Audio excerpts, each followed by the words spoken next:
kekal. Tiga syarat hidup benar, papan sandang dan pangan segar. Papanlah tugas APC, bangun rumah yang layak huni. Sederhana namun asri, hati rakyat senang berseri. Cita-cita luhur APC, bantu rakyat negeri agar tidak lagi mengeluh, punya rumah berteduh. APC kami yang bertakwa kepada Tuhan Maha Esa. APC jujur dan setia, kawan dengan mitra pengembang.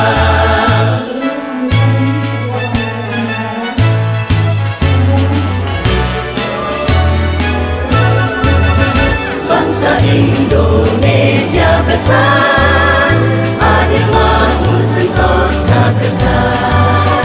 Tiga syarat hidup benar, papan sandang dan pangan segar. Papanlah tugas APC, bangun rumah yang layak huni. Sederhana namun asri, hati rakyat senang berseri. Cita-cita luhur APC, bantu rakyat negeri agar tidak lagi mengeluh, punya rumah berteduh. APC kami yang bertakwa kepada Tuhan Maha Esa. APC jujur dan setia, kawan dengan mitra pengembang.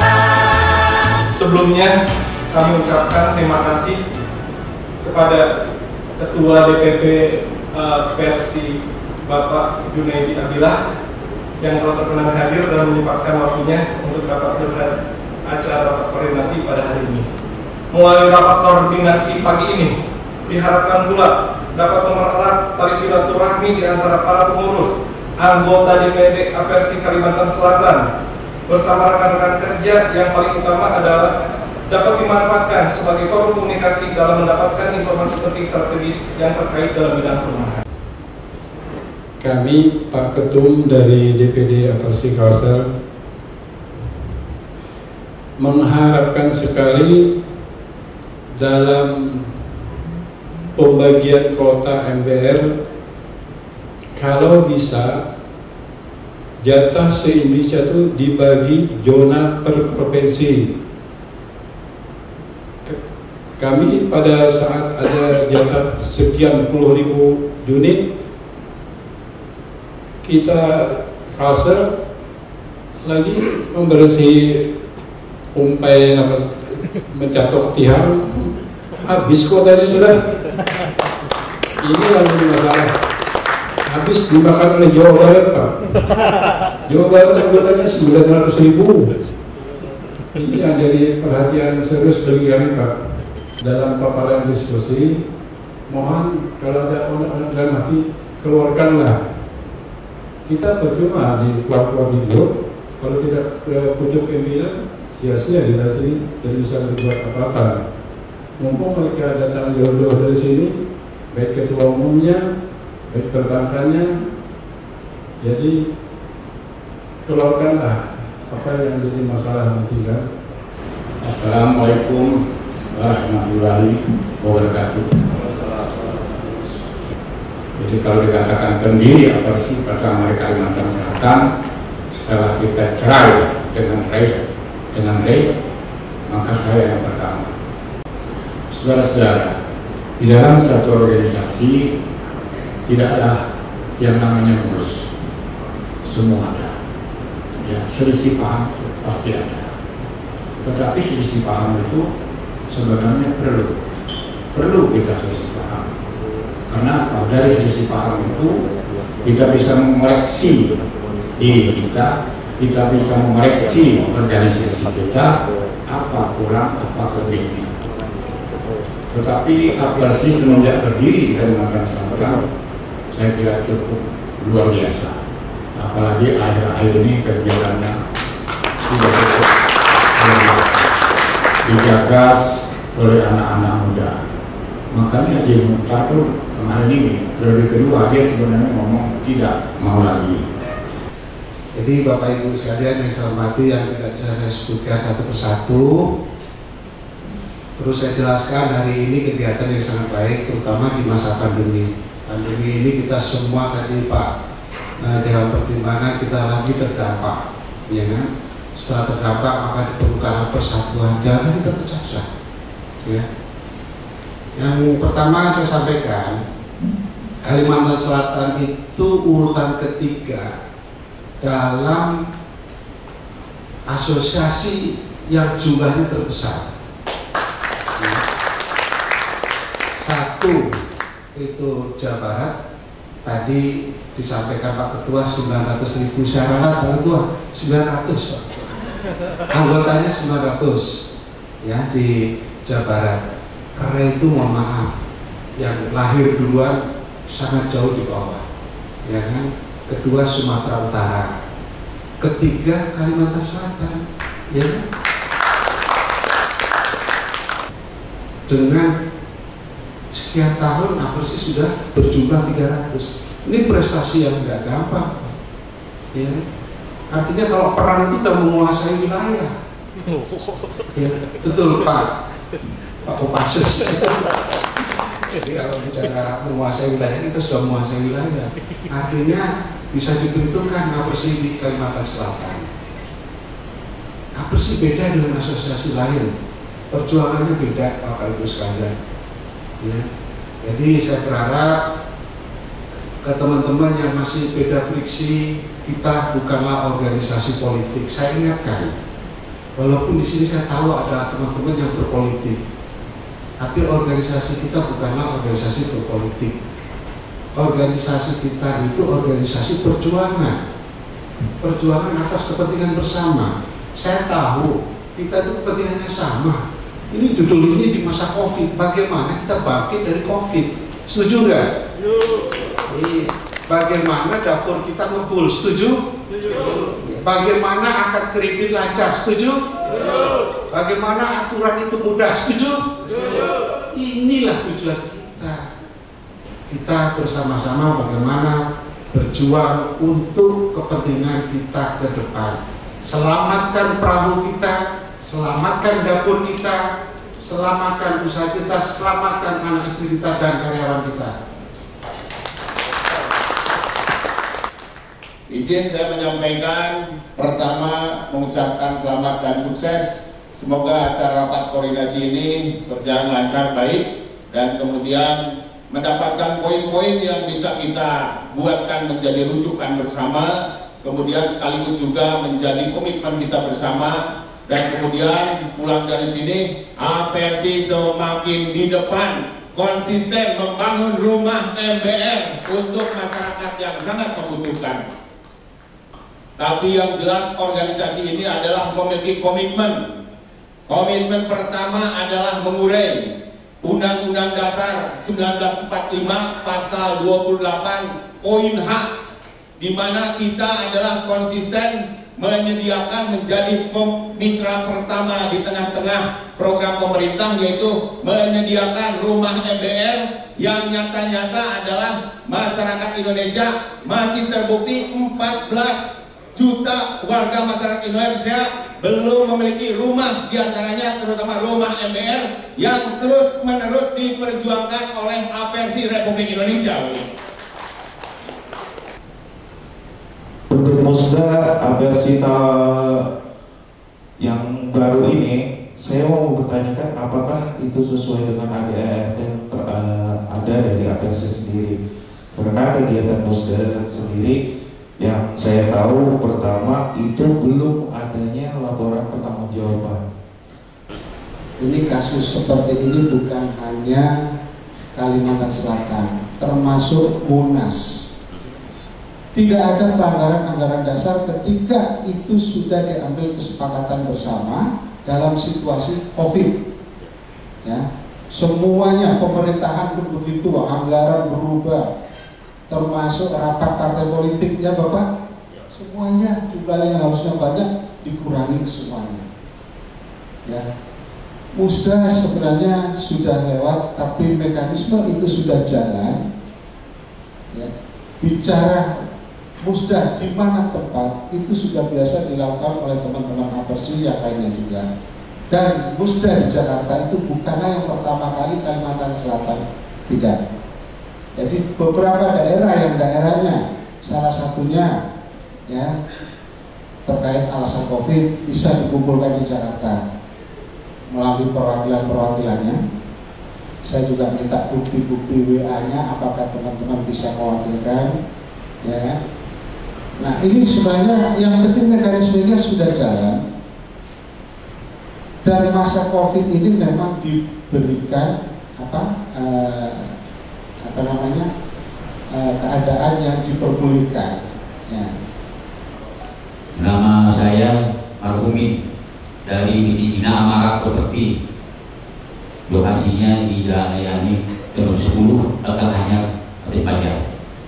Pertanyaan saya kepada Pak Bambang ya, Bapak sudah tahu sendiri apabila sinyal-sinyal yang proses perizinan dan sebagainya itu susah, kenapa enggak ditindaklanjuti?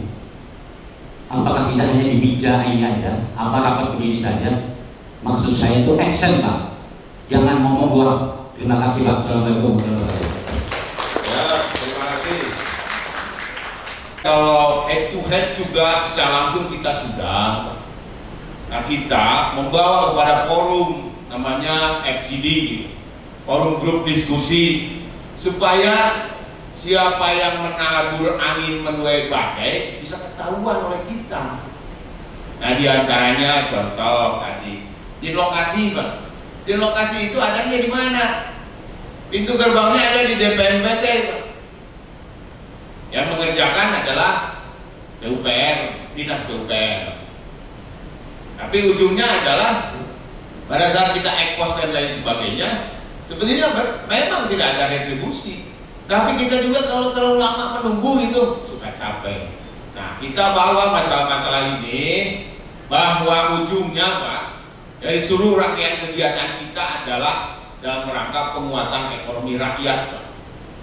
Jadi siapapun yang kemudian menghambat, mengganjal, itu bisa menjadi pelaku sabotase ekonomi rakyat. Kalau secara keseluruhan kita diskusi terang benderang, kita juga diarahkan kepada siapapun pemangku kepentingan untuk kembali kepada jalan yang benar gitu. Jalan yang benar. Nah ini action kita Pak, action kita. Saya juga ingin sampaikan kalau datang sendiri apa sih kesulitannya? Kalau diskusi langsung head to head itu bisa berantem gitu, bisa berkelahi. Tapi kalau di forum kita buka bersama. Ini loh potretnya, ini faktanya, ini buktinya. Pemangku kepentingan bahwa harus tahu kita hadir di sini itu bukan sebagai objek lah, tapi harus sama-sama sebagai subjek. Jadi biar ada manfaat betul Pak Marhumin. Jadi hari ini kita membuktikan Pak Marhumin dari pusat ada 3, DPR pusat, Saber Pungli, dan BPDBD. Artinya apa? Berarti membuktikan Pak Bambang tadi udah nggak ngomong doang ya Mas, udah terjawab ya, hari ini dilaksanakan. Oke, udah terjawab ya Pak ya. Terus saya sampaikan, mungkin karena saya orang Kalimantan Barat Pak, saya sudah 3 minggu belum pulang. Ya Pak Toyib juga gitu kan. Ini juga nanti mungkin informasi kita juga belum nyampe ke Bapak-Bapak atau grup yang ada di ini belum tersalurkan. Sebenarnya begini Bapak Ibu, saya ingatkan, kalau Bapak Ibu di DPD, pengurus DPD melakukan kegiatan tadi kunjungan ke Bupati, sosial banjir, kalau DPP itu ibaratnya angin Pak, bisa Bapak embus, rasakan ada udara buat bernapas. Tapi karya kita jarang kelihatan oleh Bapak Ibu. tapi ibu akan merasakan ketika ada itu kehebohan. Seperti hadir-hadir seperti ini, kita menghadirkan BPDPP, itulah karya-karya kita. Tapi kalau di pusat nggak mungkin semua saya sampaikan kepada anggota, yang saya sampaikan kepada pengurus. Jadi memang hierarkinya seperti itu. Jadi terima kasih Pak Pak Marhumin. Ya, ini supaya saya bisa jelaskan ke teman-teman bahasanya Apersi tidak tidur, tolong disupport teman-teman daerah juga supaya juga layanan khususnya yang tugas pengurus ke DPD adalah wilayah DPD untuk bersama-sama bekerja untuk ngurusin anggotanya, kecuali instansi yang vertikal seperti Bank BTN kami bisa dari pusat, pertanahan BPM kami bisa dari pusat. Nanti boleh dites bagaimana Pak Bambang, nanti teman-teman ada kesulitan. Saya pernah membuktikan berkali-kali.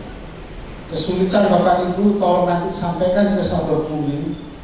Insya Allah dalam waktu dekat itu tidak jadi masalah. Dan saya buktikan langsung. Mungkin juga Pak Ketum bisa menjelaskan saat ini bahwa ya Persi itu ada namanya DPHD, Dewan Pengurusan Harian Daerah, dan itu berdasarkan etis sudah jelas bahwa itu adalah pasal 16 per 7 kalau nggak salah Pak Ketum. Mungkin Pak Ketum bisa menjelaskan nanti sehingga kita pengurusan bisa tahu gitu ya, bahwa saya adalah sebagai ini, saya akan memberikan penjelasan di grup atau di mana, sehingga tidak terlalu terjadi satu kegaduhan, karena memang yang memberikan pendapat jawaban itu memang orang yang berkompeten di organisasi. Terima kasih Pak Muge, saya ingatkan. Jadi jawabannya seperti itu. Memang ada perubahan di anggaran dasar kita terkait kepengurusan dibutuhkan. Jadi kalau di sini ada 3 daerah, termasuk DPP juga ada. Di sini kalau nggak salah tambahannya adalah ketua harian. Nah itu, jadi sesuai kebutuhan. Di daerah lain ada juga, gitu. Jadi ada tambahan. Jadi saya pikir sudah kita jalankan sesuai aturan dan ketentuannya. Nanti terima kasih sudah ditanyakan dan saya bisa menyampaikan ini. Jadi mohon maaf Bapak Ibu, ini yang terakhir dari saya. Yang pasti Pak, ini kita sudah mau RDP sama itu. di atas. Nanti kalau sudah mau jalan bisa turun aja. Langsung aja. Oh iya. Sambil nunggu jadi gini Mas, di masa COVID ini tentunya semua pihak, semua mitra yang terkait pembangunan perumahan dalam mewujudkan 1 juta rumah itu harus konsisten, karena kondisi sekarang ini kan masa COVID ini perlu perhatian khusus, ya kan, dimana kita semua dalam kondisi yang prihatin, ya kan, industri properti yang masih bertahan dan industri yang lainnya itu kan sudah juga pada ya katakanlah sudah masa-masa yang sangat kritis. Tapi alhamdulillah industri properti untuk masyarakat MBR ini kita masih bisa bertahan. Tapi ya bertahan ini karena pemerintah mencanangkan percepatan ekonomi nasional dalam rangka pertumbuhan masa COVID ini, tentunya seluruh pihak harus bersama-sama, ya kan, terutama terkait perizinan, perbankan, terus pertanahan, itu kan perlu sinkron dalam semangat mewujudkan 1 juta rumah.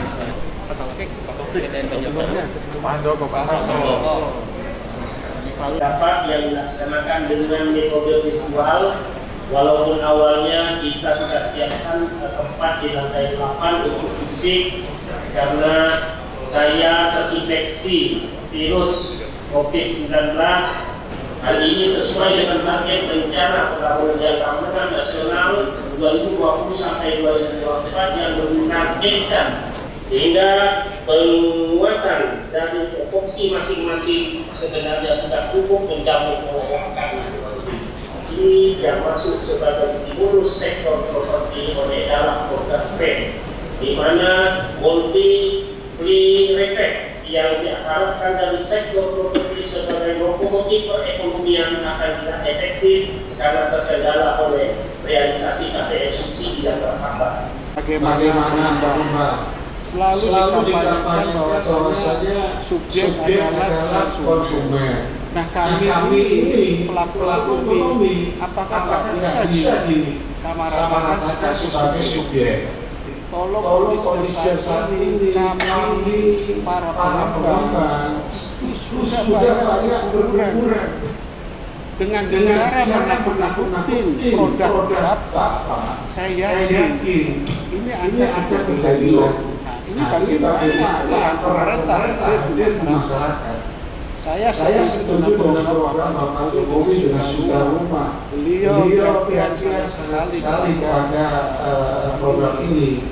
Tapi apakah didukung oleh bawahannya termasuk presiden yang tadi termasuk DPP? Apakah ini harus dipaksakan terus?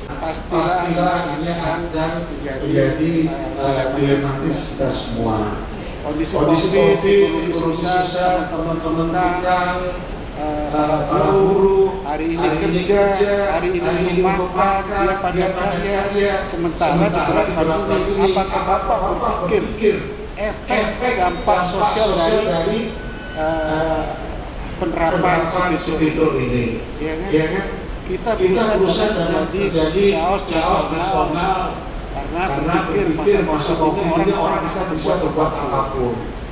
Menjadi agak hangat, bukan isu saja, ini sudah fakta hangatnya menjadi pembahasan di tingkat nasional.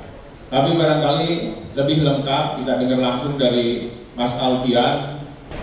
Baik Bapak Ibu yang saya hormati, para senior, para tokoh, dan khususnya para senior-senior saya di Bank Tabungan Negara. Izin senior saya memberikan sedikit paparan.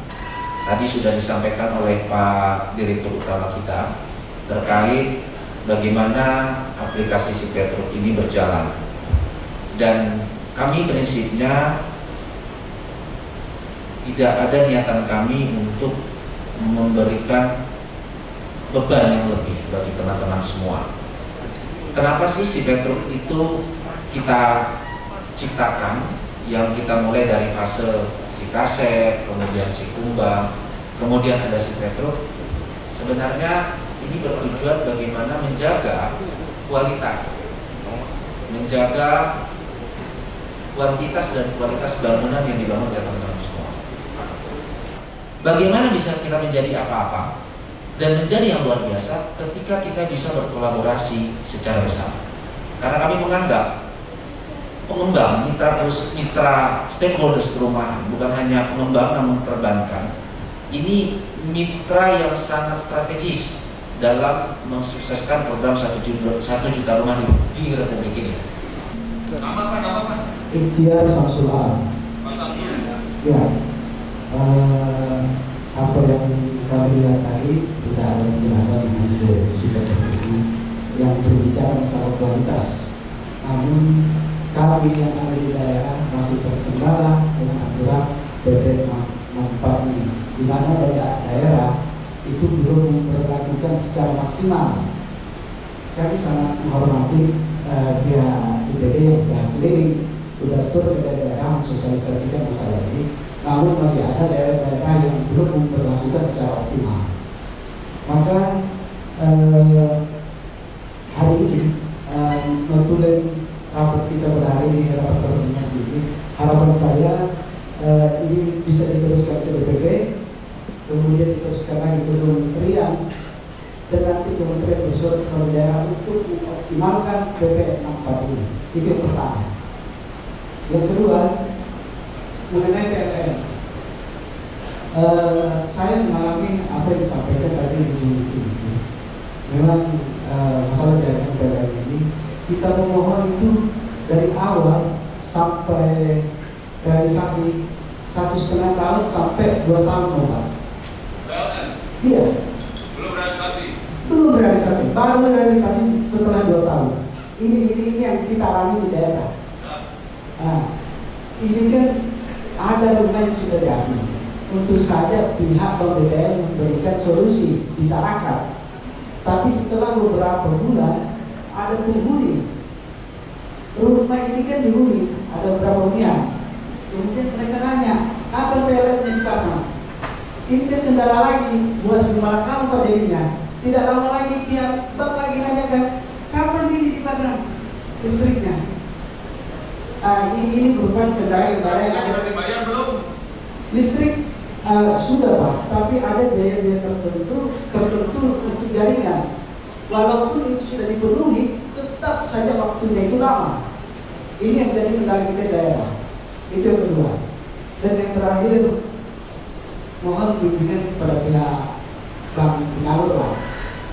Saya yakin yang hadir di sini bukan semua yang senior. Ada yang berlalu termasuk saya. Mohon bimbingannya karena anak TK ini biasa Pak. Memang butuh bimbingan yang spesial. Mungkin itu saja Pak. Terima kasih. Wassalamualaikum warahmatullahi wabarakatuh. Waalaikumsalam warahmatullahi wabarakatuh. PP 64 itu tentang perizinan kan? Iya, perizinan. Ini barangkali sebelum kita rangkum, barangkali Mas Alfian atau terkait perizinan, tapi kira-kira mau mengupas sedikit atau bagaimana? Ya, silahkan. Jadi kalau ada masalah-masalah jangan ambil kesimpulan sendiri, coba kita diskusikan sejelas-jelasnya, karena dengan diskusi kita bisa mencari jalan terbaik kata Pak Ansel ya. Terima kasih Pak. Kita sebagai warga negara, apalagi para pejabat, itu memiliki tupoksi masing-masing. Kalau lebih khusus ada di pasal 28 poin H Undang-Undang Dasar 45 terkait tentang pengadaan rumah MBR diantaranya. Ini memang baik itu pemerintah daerah, pemerintah pusat, diwakili PUPR, PPDPP, perbankan, termasuk kita semua adalah harus terintegrasi begitu, berdasarkan tupoksinya masing-masing. Nah sekarang terkait perizinan, karena itu masih wilayah Negara Kesatuan Republik Indonesia, rasanya kalau pemangku kepentingan yang punya kewenangan ini ketika ada yang menyampaikan permohonan, ya wajib melayani begitu. Contoh lah perizinan tentang izin lokasi. Kalau itu memang daerahnya daerah kuning berdasarkan RT RW-nya, ya sudah tidak usah diputar-putar lagi. Begitu ya Pak ya? Betul nggak?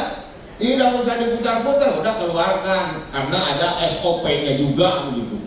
Nah itu biasanya ya nanti kalau kait-mengkait terintegrasi, ya kita harapkan dan kita endorse, kita dorong seperti itu. Ini masih agak disimpan. Nah ini yang perlu kita buka, dari mana? Kita juga tahu aturan, suka buka-buka aturan. Terus ada yang sampaikan 5 hektar ke bawah, peraturan ATR BPN itu tidak memakai izin lokasi. Tapi kalau kita tidak tahu, ya dikenakan izin lokasi, berbelit-belit tuh. Nah ini yang perlu kita dorong supaya semuanya clear. Kita melaksanakan program pemerintah, kita sama-sama NKRI, kita sama-sama Merah Putih, kita sama-sama bangsa Indonesia. Masa di antara kita harus saling mempersulit satu sama lain begitu. Setuju Pak? Nah, itu aja barangkali pandangan umumnya. Jangan pusing-pusing bos, kita juga pusing ini bos. Jadi gini, iya saya paham. Jadi apa yang menjadi permasalahan teman-teman itu masih kita kemudian sudah kami diskusikan dengan kementerian terkait dana biaya jasa pengawas, dan RPJK sudah membuka keran. Tinggal nanti kita lihat pada saat pilot project bulan Juli. Ini kan masih ada nih Pak, ya kan? Kita ini kan semua kan manusia, ya nggak? Kita bukan nabi, kita bukan malaikat. Jangan-jangan ada perubahan nanti pada saat tanggal 1 Juli. Makanya berdoa saja yang banyak dulu. Untuk sementara ini kita putuskan masih seperti itu. Karena peraturan Pak, prinsipnya gini ya Pak, peraturan itu bukan kitab suci. Sepakat ya? Sepakat. Kalau Al-Quran itu nggak bisa dirubah. Turunnya juga jelas. Ya, satu-satu kemudian sekaligus kemudian diberikan melalui difasilitasi oleh malaikat Jibril melalui Nabi Muhammad SAW. Tapi kalau bicara peraturan, selagi masih dibuat oleh manusia, masih bisa berubah. Dan tentu saja terima kasih kepada semua bapak-bapak yang hadir di sini, yang mengikuti roundtable pertama dari mulai jam 8 pagi sampai kurang lebih jam 2 lebih. Dan nanti sebentar barangkali jam 3 kita akan lanjutkan kembali. Kita break dulu. Sampaikan dari DPP APRSI Kalimantan Selatan kepada Mas Alfian, mohon berkenan. Dan kemudian Mas Afwan dari PPDPP. Terima kasih, semua berkenan. COVID-19 akhir dengan kita tutup dengan ucapan Cair. Bapak Ibu yang saya hormati, pada saat ini saya selaku Ketua Umum DPP APRSI ingin menyampaikan pengantar sedikit tentang apa itu APRSI kepada Bapak Ibu sekalian. Perlu saya sampaikan, APRSI ini Asosiasi Pengembang Perumahan dan Pemukiman Seluruh Indonesia, itu organisasi berkumpulnya para pengembang, dan jumlahnya sekarang seluruh Indonesia kurang lebih 4.000 pengembang, fokus kepada program pemerintah dalam rangka penyediaan rumah untuk masyarakat berpenghasilan rendah, artinya masyarakat kecil. Bapak Ibu sekalian, tentulah kami ini tidak lepas daripada keharmonisan kemitraan kepada seluruh pihak, terutama mitra kerja kita. Tadi pagi kita dengan perbankan, hari ini kita dengan pertanahan, pemerintah daerah terkait perizinan, ya kan? Dan kami setiap berkunjung kemana-mana sering didampingin oleh mitra kita terdepan juga dari Kementerian Menko Polhukam, tim Satgas Saber Pungli, dan ini sudah tempat yang ke-6 yang kita kunjungi. Saya tadi disini nggak lengkap kalau nggak dikasih pantun dulu. Perlu diketahui bahwasanya Satgas Saber Pungli itu ada di kita sejak tahun 2016. Nah, APRSI ini adalah salah satu mitra kita. Ada namanya Asosiasi Notaris Seluruh Indonesia, juga menjadi mitra kita. APRSI menjadi mitra kita.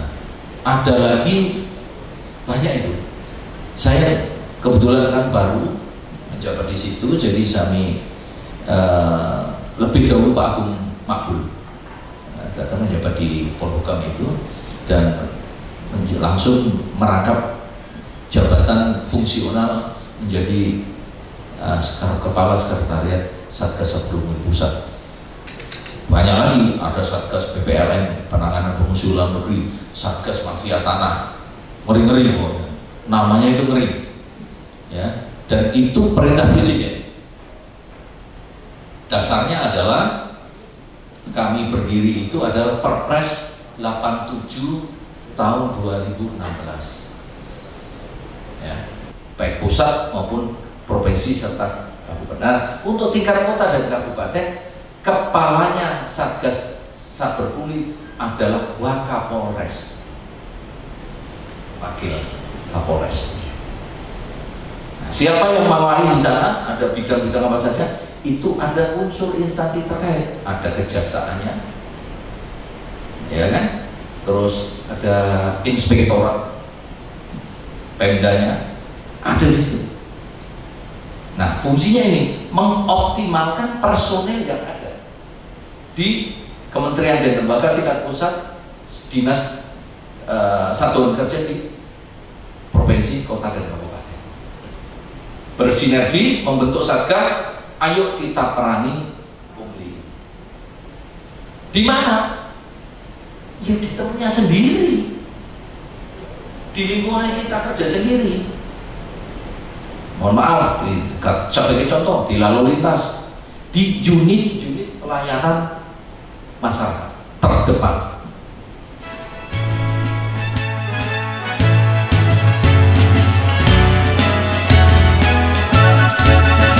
Bangsa Indonesia besar, adil makmur sentosa kekal.